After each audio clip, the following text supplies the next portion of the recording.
चलो दोस्तों, होली के बारे में कुछ धमाकेदार बातें जानने के लिए तैयार हो जाओ। सोचते हो आपको इस रंगीन त्योहार के बारे में सब पता है? फिर से सोचो। मानो या ना मानो, आजकल तो हम मुश्किल से 1-2 दिन मना पाते हैं, लेकिन पुराने जमाने में होली पूरे 16 दिनों तक चलती थी। खासकर वृंदावन और मथुरा जैसे जगहों पर हर दिन का अपना अलग अंदाज होता था। फूलों वाली होली, संगीत वाली होली, रंगों वाली होली और यहाँ तक कि कीचड़ वाली होली भी।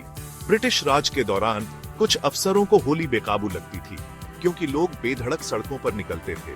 उन्होंने बिहार और बंगाल के कुछ हिस्सों में इसे बैन करने की भी कोशिश की, क्योंकि आजादी के दीवानों ने इसका इस्तेमाल इकट्ठा होने और अंग्रेजों के खिलाफ योजना बनाने के लिए किया था। रंगों को भूल जाओ, असली होली तो कीचड़, गोबर और होलिका की आग की राख से खेली जाती थी।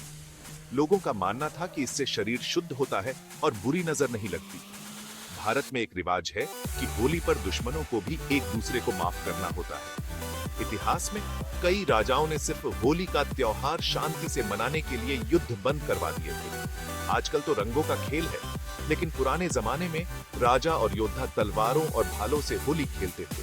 पंजाब में यह परंपरा होला मोहल्ला के रूप में आज भी जारी है, जहां सिख योद्धा अपना हुनर दिखाते हैं। हालांकि होली हिंदू धर्म से जुड़ी है, लेकिन इतिहासकारों का कहना है कि होली जैसे त्योहार हिंदू धर्म के विकास से पहले भी मौजूद थे। मिस्र और ईरान की प्राचीन सभ्यताओं में भी रंगों और पानी से जुड़े बसंत के त्योहार होते थे। पश्चिम बंगाल के शांति निकेतन में होली को बसंत उत्सव के रूप में मनाया जाता है, जहां सिर्फ महिलाएं ही भाग लेती हैं। यह एक शांतिपूर्ण उत्सव है, जिसमें गीत और नृत्य होते हैं।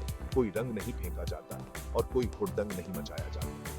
ज्यादातर हिंदू त्योहारों में शाकाहार पर जोर दिया जाता है, लेकिन बिहार, मध्य प्रदेश और नेपाल जैसे कुछ इलाकों में होली पर मांस और शराब पीना पारंपरिक है। कुछ आदिवासी परंपराओं में होली को पिशाचिनी, एक महिला भूत से जोड़ा जाता है। ऐसा माना जाता था कि होली की रात एक बुरी आत्मा बच्चों को उठा ले जाती है, इसलिए गांव वाले अलाव जलाते थे और अपने माथे पर राख लगाते थे, ताकि आत्माओं को दूर रखा जा सके।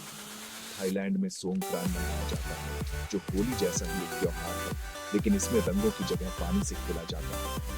1930 के दशक में भारतीय स्वतंत्रता सेनानियों ने अंग्रेज अफसरों पर रंग फेंककर और उनका मजाक उड़ाकर होली का इस्तेमाल किया। यह औपनिवेशिक शासन के खिलाफ विरोध का एक शांतिपूर्ण तरीका था।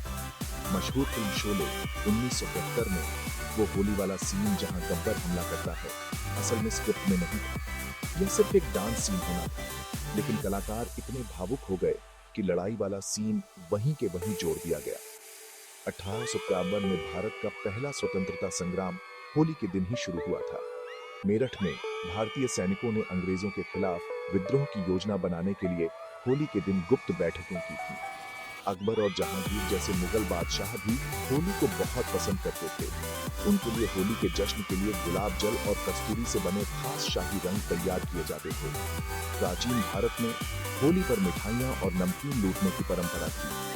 लोग मजाक में खाने पीने की चीजें चुराते थे और यह सब मस्ती का हिस्सा माना जाता था। तो होली सिर्फ रंगों का त्योहार नहीं है, यह इतिहास, परंपरा, विज्ञान और कुछ रहस्यमयी कहानियों का अनोखा मेल है। कौन सा फैक्ट आपको सबसे ज्यादा हैरान कर गया?